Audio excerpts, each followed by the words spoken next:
India should think beyond Bumrah എന്ന് ഞാൻ പറയില്ല. കാരണം ബുംറയ്ക്ക് ഇപ്പോഴും അധികം പ്രായമായിട്ടില്ല. അദ്ദേഹത്തിന്റെ ആ ഒരു പ്രത്യേക ആക്ഷൻ കൊണ്ടും എല്ലാം ഇഞ്ചുറി പ്രോൺ ആവുന്നതാണ്.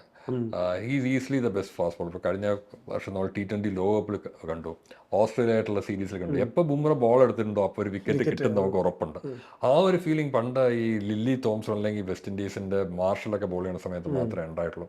ഒരു ഫാസ്റ്റ് ബോളർ ബോൾ എടുക്കുമ്പോൾ ഇവനൊരു വിക്കറ്റ് എടുക്കും എന്നുള്ളൊരു പ്രതീതി, ആ ഒരു കളി കാണുന്നത് നമുക്ക് തോന്നുന്നുണ്ടെങ്കിൽ അവിടെയൊക്കെ ബാറ്റ്സ്മാൻമാർക്ക് എന്തായിരിക്കും തോന്നുന്നത്. അത്രയ്ക്ക് ഉറപ്പായിരുന്നു ബുംറ ബോൾ ചെയ്യാൻ വന്നു കഴിഞ്ഞാൽ ഒരു വിക്കറ്റ് എടുക്കുന്നത്.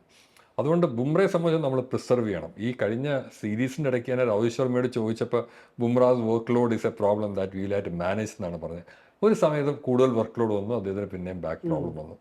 അപ്പോൾ ബുംറയെ നമ്മൾ പ്രധാനപ്പെട്ട മത്സരങ്ങൾ മാത്രം കളിപ്പിക്കുക, അല്ലെങ്കിൽ ഏറ്റവും ആവശ്യമുള്ള സമയത്ത് സ്വരുക്കൂട്ടി വെച്ചുകൊണ്ട് ബാക്കി ബോളേഴ്സും ഡെവലപ്പ് ചെയ്യുക. ഷമി ഹസ് കം ബാക്ക്, അതൊരു വലിയ കാര്യമാണ്. കാരണം ഷമി അസാധ്യ ഫാസ്റ്റ് ബോളറാണ്, ലോകകപ്പിൽ എന്തോരം വിക്കറ്റ് എടുത്ത ബോളറാണ്. പക്ഷേ അതൊരു പരിക്കിൽ നിന്ന്, ഒരു പരിക്കൊരു ഫാസ്റ്റ് ബോളറെ സംബന്ധിച്ചുള്ള എത്ര നാൾ കളിയിൽ നിന്ന് വിട്ടു വെക്കാമെന്നുള്ള വിൽക്കേണ്ടി വരുന്നുള്ളതിനൊരു ഉദാഹരണമാണ് ഷമി. അതുമാതിരി സിറാജിനെ പ്രാവശ്യം വിശ്രമിപ്പിച്ചിരിക്കുകയാണ്. സിറാജും നല്ലൊരു ബോളറാണ്.